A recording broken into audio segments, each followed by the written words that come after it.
느헤미야 2장 1절부터 10절까지의 말씀 교독합니다. 1절 제가 먼저 읽습니다. 아닥사스다 왕 제20년 니산월에 왕 앞에 포도주가 있기로 내가 그 포도주를 왕에게 드렸는데 이전에는 내가 왕 앞에서 수심이 없었더니 왕이 내게 이르시되 내가 병이 없거늘 어찌하여 얼굴에 수심이 있느냐 이는 필연 내 마음에 근심이 있음이로다 하더라.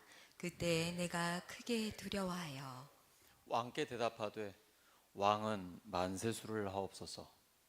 내 조상들의 묘실이 있는 성읍이 이제까지 황폐하고 성문이 불탔사오니 내가 어찌 얼굴에 수심이 없사오리까 하니 왕이 내게 이르시되 그러면 내가 무엇을 원하느냐 하시기로 내가 곧 하늘의 하나님께 묵도하고 왕에게 아뢰되 왕이 만일 좋게 여기시고 종이 왕의 목전에서 은혜를 얻었사오면 나를 유다 땅 나의 조상들의 묘실이 있는 성읍에 보내어 그 성을 건축하게 하옵소서 하였는데 그때 왕후도 왕 곁에 앉아 있더라.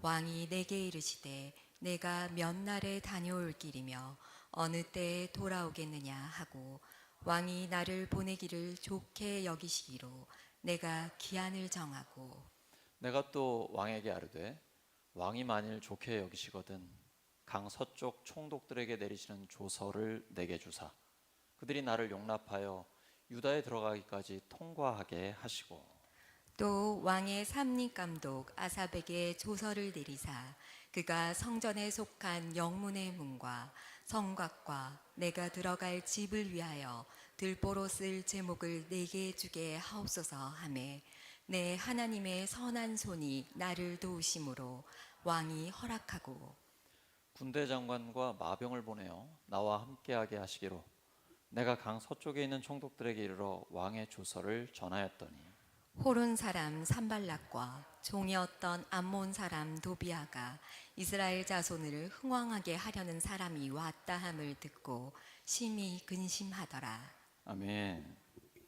내 하나님의 선한 손, 내 하나님의 선한 손이라는 제목으로 하나님 말씀 전하겠습니다. 느헤미야 이야기는 성경에서 드물게 개혁에 성공한 스토리입니다.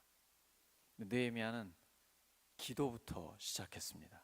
기도하면 역사가 일어납니다. 하나님께서 일하시기 때문입니다. 일단 내가 기도를 시작했습니까? 기대하십시오. 하나님의 일이 일어납니다. 느헤미야는 포로로 잡혀간 상태에서 왕의 술을 맡은 관원이니까 상당히 높은 지위죠. 오늘로 말하면 뭐 청와대 비서실 근무자나 아니면 백악관에 있는 근무자입니다. 그것도 왕의 음식을 맡았다, 왕이 먹는 걸 맡았다 그러면 왕께 굉장히 신뢰를 받는 사람이죠. 또 한편으로는 처신이 아주 조심스럽기도 합니다. 그는 뭐 개인적으로나 자기 가족이 먹고 사는 데는 아무 지장이 없을 거예요. 비록 나라는 망했지만. 이때 이야기가 페르시아 왕 아닥사스다 제20년입니다. 그러니까 BC 446년경이에요. 11월 중순에서 12월 중순 그 사이입니다. 예루살렘에 있는 형제들이 느헤미야를 찾아왔어요. 그때 느헤미야가 그들의 이야기를 듣습니다. 물어보죠. 포로로 잡혀가지 않고 남아있는 자들이 지금 어떻게 지내느냐. 환난을 당하고 능욕을 당하고 성벽은 무너졌고 성문은 불타버렸고 생각했던 것보다 더 비참한 거죠. 느헤미야는 그 이야기를 듣고 너무 슬퍼서 울면서 며칠간을 하나님 앞에 금식 기도합니다. 기도부터 시작합니다. 느헤미야는 고위직에 올라가 있습니다. 나름대로 인맥도 있을 것입니다. 얼마든지 인간적인 방법도 쓸 수 있을 텐데 그런 거 전혀 안 쓰고 또 자기의 어떤 편안한 노후나 자기만의 어떤 이익을 생각하지 않고 민족의 아픔, 남아있는 자들의 그 능욕고 환난, 무너진 성벽을 보면서 생각하면서 금식하며 슬퍼하며 울면서 기도하고 있습니다. 그 기도의 내용이 회개부터 시작합니다. 하나님, 이스라엘 백성이 하나님 앞에 죄를 지었습니다. 하나님의 뜻대로 살지 않았습니다. 저와 저희 가족이, 저희 아버지의 집이 하나님 앞에 범죄했습니다. 남 탓하지 않고 내 탓부터 인정합니다. 제가 죄인입니다. 제가 깨어서 기도해야 되는데, 하나님의 뜻대로 살아야 하는데 그러지 못했습니다. 용서하여 주시옵소서. 그리고 나서는 하나님께서 약속을 기억해 주시라고 간구합니다. 신명기 7장과 30장에 기록되어 있는 그 말씀이에요. 느헤미야는 그러니까 평소에 늘 하나님의 말씀을 묵상하고 마음에 새기고 있었던 거예요. 그 말씀을 붙들고 기도하는 겁니다. 하나님, 이스라엘 백성이 하나님의 뜻에 순종하지 않으면 망할 것이라고 말씀하셨습니다. 그리고 여러 나라에 흩어질 것이라고 하셨는데 그대로 돼버렸습니다. 하지만 하나님, 백성이 돌이켜 돌아와 하나님께 돌아와 하나님의 뜻에 순종하면 아무리 멀리 흩어져 있다 할지라도 하나님께서는 모아가지고 고국으로 돌아오게 하시고 이전의 선조들보다 더 번창하게 할 것이라고 하나님 말씀하여 주셨습니다. 하나님, 그 약속 기억해 주세요. 하나님 당연히 다 알고 계시죠. 느헤미야는 그 약속을 붙들고 기도하는 겁니다. 하나님, 그 약속을 기억해 주세요. 그리고 왕의 마음을 움직여 주세요. 마음을 움직이는 게 관건입니다. 자기는 왕의 아주 가까이에 있는 신하잖아요. 그런다고 왕의 마음을 내 마음대로 움직일 수 있겠습니까? 왕이 누군데? 절대 왕권의 페르시아 제국의 황제인데요. 그 왕보다 높으신 하나님만 하실 수 있는 일입니다.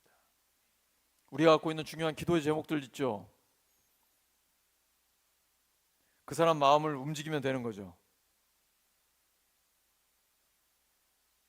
하나님이 하실 수 있어요. 느헤미야는 자기가 할 수 있는 것은 기도밖에는 없다라는 걸 일찌감치 깨달았습니다. 그리고 하나님 앞에 목 놓아 울면서 아주 구체적으로 하나님 약속을 붙들고 기도하는 거예요. 그리고 마지막에는 왕의 마음을 움직여 주시옵소서. 그리고 나서 한 3개월, 4개월 정도 지났습니다. 그게 느헤미야 1장과 2장의 시간 간격이에요. 지금부터 약 2500년 전 3, 4개월 지나는 게 얼마나 길겠습니까? 하지만 느헤미야 입장에서는 기도를 하고 나서 서너 달 동안 아무런 응답이 없는 거예요. 요즘 같으면 우리 어떻게 했어요? 탁 클릭하면 바로 나와야 되는데 안 되잖아요. 우리는 하나님이 도대체 언제 응답하시나? 빨리 좀 응답해 주시지. 여기에 관심 있잖아요. 근데 하나님은 응답을 해 줬을 때 얘가 그걸 감당할 능력이 있나? 여기에 관심이 많으십니다. 느헤미야는 기도하고 나서 그냥 막연하게 기다리지 않았습니다. 철저하게 준비합니다. 만약에 하나님께서 응답을 하시면 내가 어떻게 고국으로 돌아가야 하고 성벽을 재건해야 하는가? 이 만만치 않잖아요. 고대 사회에서 움직이고 관문들이 많이 있고 필요한 제목도 많이 재료들도 있어야 되는데 그걸 자기가 더 어떻게 할 거예요? 막 철저하게 기도하면서 계획하고 준비하고 있는 거예요. 응답하실 거라는 확신이 있는 거죠.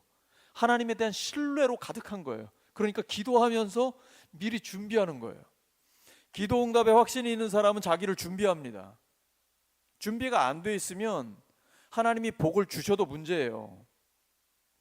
그러나 준비가 되어 있으면 하나님이 놀라운 일을 행하시기 시작합니다. 기대하십시오. 여러분 기도하기 시작하셨습니까? 응답받을 준비하십시오. 하나님은 이미 응답하실 준비 다 끝났습니다. 나의 준비가 필요한 거예요. 우리 목장의 준비, 우리 교회의 준비가 되어 있어야 되는 거예요. 준비가 안 됐는데 하나님이 뭔가를 그건 오히려 우리에게 큰 어려움일 수 있어요. 우리가 감당할 수 없는 그런 복일 수도 있는 거예요. 그러니까 우리가 미리 그릇을 준비해야 돼요. 하나님이 응답하셨을 때 감당할 수 있는 능력을 준비해야 돼요. 기도만 해서는 안 되고 기도의 응답을 받을 준비를 하고 있어야 돼요. 왕 앞에 느헤미야가 있는데 왕이 느헤미야의 안색이 이상한 거예요. 이러면 안 되잖아요. 사실 굉장히 위험한 거거든요. 황제 앞에서 감히 신하가 인상 쓰고 그러면 안 되잖아요. 항상 빵긋빵긋 웃으면서 그냥 명령만 하시면 순종할 준비를 하고 있어야 되는데 얘가 수심이 가득해 있는 거예요. 이게 평소에 느헤미야랑 너무 다르다. 왕이 너 어디 아픈 건 아닌 것 같은데 웬일이냐. 그때 두려워하는 거죠. 그것도 크게 두려워해요. 솔직하게 이야기합니다. 그것도 부모를 이야기하죠. 부모의 묘실이 있는 예루살렘이 이렇게 회파되었습니다. 그때 왕이 네가 뭘 원하냐. 이게 기회죠. 3, 4개월을 기도했습니다.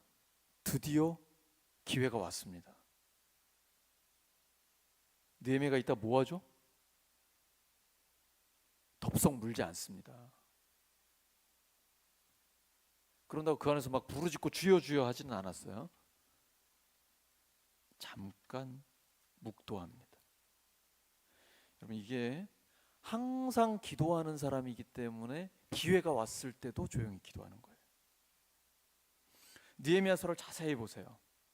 성벽 재건 상당히 큰 규모인데 단시간에 해냅니다. 그런데 순간순간 계속 기도합니다. 아무 일도 없는데 그냥 기도하고요. 굉장히 황급한 상황에서 당연히 기도하고요. 느헤미야는 계속 기도하는 사람이에요. 거기다가 대적들이 있어요.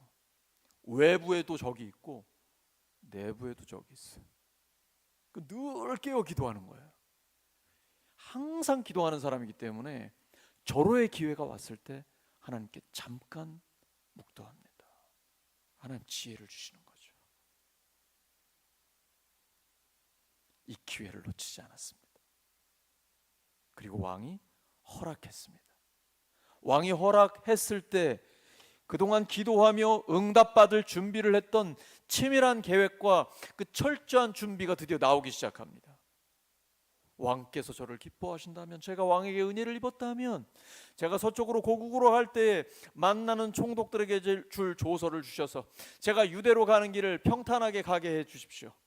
또한 많은 제목과 재료들이 필요할 텐데 그것들을 제가 다 공급받을 수 있는 조서도 주십시오. 이미 준비 다 끝난 거예요. 왕이 군사들까지 붙여줍니다. 경호원들까지 붙여주는 것이죠. 이것이 바로 기도하는 사람에게 주시는 하나님의 은혜입니다. 우리가 기도하는 손을 들면 하나님의 선한 손이 역사하십니다. 이 손을 절대로 내리면 안 돼요. 모세가 기도하는 손을 계속 들었을 때, 혼자가 아니라 아론과 훌과 함께 기도할 때 하나님께서 역사해 주셨습니다. 끝까지 승리하게 해주셨어요. 느헤미야는 이 기회를 잡았고 그리고 외칩니다. 내 하나님의 선한 손이 나를 도우셨습니다. 출발합니다. 이제 하나님의 대역사가 시작됐습니다. 그러면 만사형통해야죠. 평탄해야죠. 아니에요. 벌써부터 방해꾼들이 나오기 시작합니다. 만만치 않은 사람들입니다. 공격할 수 있는 사람들이에요. 그런데 끄떡없습니다. 느헤미야 2장 20절을 보시면 이스라엘을 방해하고 있는 이들에게 이렇게 담대하게 외칩니다. 하늘에 계신 우리 하나님께서 우리를 형통하게 하시니 우리가 성벽을 건축할 것이다. 그러나 너희들에게는 이스라엘에게 어떤 권리도 없다 라고 담대하게 외칩니다. 끝없이 외부의 적들이 공격해오고 무시하고 야유하고 비웃고, 내부에는 첩자가 있어서 함정에 빠뜨리려고 하지만 얼마나 분별력이 있는지 그 함정에도 빠지지 않게 됩니다. 느헤미야는 늘 깨어 기도하는 사람이에요. 하나님의 섭리를 신뢰합니다. 그리고 솔선수범합니다. 자기 사리사욕을 채우지 않습니다. 항상 깨어서 영적인 깨어있음, 민감함 때문에 함정에도 빠지지 않습니다. 그리고 최종적으로 승리하게 됩니다. 하나님께서 그 개혁에 완벽한 승리를 이루어 주신 것입니다. 하나님은 먼저 한 사람의 마음을 움직이시는 것부터 시작하십니다. 한 사람의 마음을 움직이셔서 역사를 운행하십니다. 이스라엘이 하나님 앞에 죄를 지어 바벨론의 포로로 잡혀갔습니다. 예레미야에게 미리 말씀해 주셨어요. 70년 뒤에 돌아오게 하겠다. 하나님께서는 그 하나님의 말씀을 이루시기 위해서 페르시아 대제국의 고레스의 마음을 움직이십니다. 에스라 1장 1절과 2절에 나오죠. 하나님께서 바사왕 고레스의 마음을 감동시키십니다. 그리고 그 바사왕 고레스는 조서를 내어 공포합니다. 이 하나님은 참신이다. 예루살렘으로 돌아가 성전을 재건하라. 그가 누굽니까? 하나님의 백성도 아닌데요. 하나님은 이렇게 한 사람의 마음을 움직이는 것부터 시작하십니다. 이렇게 하나님의 응답을 받고 출발을 하는데요, 그 과정 자체가 다 중요합니다. 하나님은 결과만 보시는 분이 아닙니다. 세상과는 전혀 다릅니다. 세상은 수단과 방법을 가리지 않고 결과만 좋으면 되는 거죠. 하나님 그렇지 않습니다. 기도하면 기다리게 하십니다. 기다리는 과정 속에 우리를 변화시키기를 원하십니다. 우리를 훈련시키기를 원하십니다. 그래서 버릴 게 아무것도 없습니다. 기도하는 사람은 하나님의 응답을 신뢰해야 합니다. 우리가 기도하면 반드시 하나님이 응답하십니다. 우리가 하나님의 뜻대로 구하면 하나님은 응답하십니다. 우리가 하나님의 뜻대로 구하지 않으면 아니라고 말씀하십니다. 이것도 응답입니다. 우리를 사랑하시기 때문이에요. 그래서 예스라는 응답을 받고 싶다면 하나님의 뜻대로 기도하셔야 됩니다. 그리고 기다리셔야 합니다. 그 기다리는 과정 속에 하나님을 더 깊이 경험할 수 있습니다. 그 기다리는 과정 속에 주시는 하나님의 은혜가 너무나 큽니다. 감격 속에 하나님이 나를 지금 변화시키는 것을 경험하게 됩니다. 하나님은 그걸 원하시는 거예요. 응답 받고 은혜 받는 것도 원하시지만 응답을 기다리는 과정 속에 은혜 받기를 원하시는 거예요. 버릴 게 아무것도 없어요. 기도하며 기다리면 되는 것입니다. 느헤미야는 매 순간 기도했습니다. 대적들이 있으면 그것 때문에 원망 불평한 게 아니라 오히려 이 장애물 때문에, 나를 방해하는 자들 때문에 내가 늘 깨어 기도할 수 있거든요. 그들은 나의 동역자인 거예요. 대적들은 나의 기도의 조력자들인 거예요. 그건 너무 감사한 것입니다. 신앙생활은 이렇게 기도하며 예배하면서, 항상 기도하고 항상 예배하면서 살아가는 것입니다. 우리가 주일에 예배 드리잖아요. 주일 성수해가지고 예배 드리는 게 굉장히 중요하잖아요. 주일만 예배 드리면 되나요? 아니에요. 그건 나머지 6일도 다 예배를 드리는 삶이라는 것을 표현하는 것이에요. 로마서 12장 1절과 2절에 보시면요, 사도 바울이 그러므로 형제들아, 내가 하나님의 모든 자비하심으로 너희를 권하노니 너희 몸을 하나님이 기뻐하시는 거룩한 산 제물로 드리라. 이는 너희가 드릴 영적 예배니라, 합당한 예배니라 라고 말씀하시죠. 우리의 몸을 살아있는 제물로 항상 하나님 앞에 드리는 것입니다. 우리 11조 드립니다. 왜 드립니까? 무슨 의미를 갖고 있습니까? 나머지 10의 9는 누구 거라는 겁니까? 다 하나님의 것이라는 고백이죠. 나의 모든 소유는 하나님의 것입니다. 그 고백을, 믿음의 고백을 가지고 11조를 드리는 거잖아요. 10의 9조도 하나님의 것이니 하나님의 뜻대로 쓰임 받아야 되죠. 모든 시간도 하나님의 것이니 하나님의 뜻대로 쓰임 받아야 되는 것이죠. 이렇게 우리는 하나님의 것을 맡은 관리인, 청지기입니다. 이 청지기 정신을 잃어버리지 않아야 우리의 예배와 11조가 하나님의 뜻대로 드려질 수 있는 것입니다. 그리고 우리의 모든 삶도 하나님이 기뻐하시는 삶이 될 수가 있는 것이죠. 기도한다면 하나님께서 우리의 기도를 듣고 계시고 응답하신다는 확신을 가지셔야 됩니다. 그리고 기도할 때는 어려움이 있을 것을 예상하셔야 됩니다. 우리 예수님은 40일 금식 기도하셨는데 시험 당하셨습니다. 사역을 하는 내내 시험 당하셨습니다. 돌아가실 때까지 시험 당하셨습니다. 하지만 모두 다 기도와 말씀으로 승리하셨습니다. 우리도 살아가는 동안 시험을 계속 당할 것입니다. 예상하셔야 됩니다. 시험은 언제 어디서 올지 모릅니다. 당연히 올 걸로 예상을 하고 계셔야 됩니다. 그러나 우리는 예수님처럼 이길 수 있습니다. 기도와 말씀으로 당연히 이길 수 있습니다. 그러므로 장애물이 오면 올 게 왔다라고 생각하시고 기도와 말씀으로 뚫고 나가면 되는 것입니다. 하나님만 온전히 바라보면 어떠한 위험과 장애물도 우리에겐 걸림돌이 될 수 없어요. 우리를 쓰러뜨릴 수 없어요. 느헤미야는 오직 하나님만 바라봤습니다. 수많은 대적들이 있었지만 두려워하지 않았어요. 왜냐하면 하나님이 우리를 보호하고 계시기 때문입니다. 시작하신 분도 하나님이고 과정 속에도 주님이 역사하시고 이루시는 분도 하나님이시기 때문입니다. 어떠한 위협이나 장애물도 우리를 쓰러뜨릴 수 없습니다. 하나님의 선한 손이 우리를 붙들고 가시기 때문입니다. 말씀 정리합니다. 느헤미야는 내 하나님의 선한 손이 우리를 도우신다라고 담대하게 외칩니다. 우리가 기도하는 손을 들면 하나님의 선한 손이 역사하십니다. 하나님이 사람의 마음을 움직이십니다. 하나님이 응답하실 때 그 응답을 받을 준비를 하고 계셔야 됩니다. 기도하면 당연히 응답받은 거 확신하시죠? 그러니까 응답받을 준비를 미리 하셔야 됩니다. 그래서 기도하면서 응답받을 준비도 하여 하나님이 응답하실 때에 그 역사가 마침내 승리로 마무리되는 우리의 삶이 되기를 예수 그리스도의 이름으로 축원합니다. 함께 기도합니다. 하나님 아버지, 오늘 느헤미야를 통해서 저에게 말씀 주셔서 감사합니다. 저희들도 느헤미야처럼 기도하는 손을 들겠습니다. 하나님의 선한 손이 역사하여 주시옵소서. 하나님, 그 사람의 마음을 움직여 주시옵소서. 페르시아 왕 고레스, 아닥사스다, 당대 세계 최강국의 황제들의 마음을 움직이신 하나님, 저희들의 그 기도의 대상들의 마음을 움직여 주시옵소서. 그래서 하나님의 역사를 일으켜 주시옵소서. 하나님, 주님 응답하실 때까지 저희들 기다리면서 응답받을 준비하겠습니다. 준비할 때도 지혜를 주시옵소서. 그리고 능력을 주시옵소서.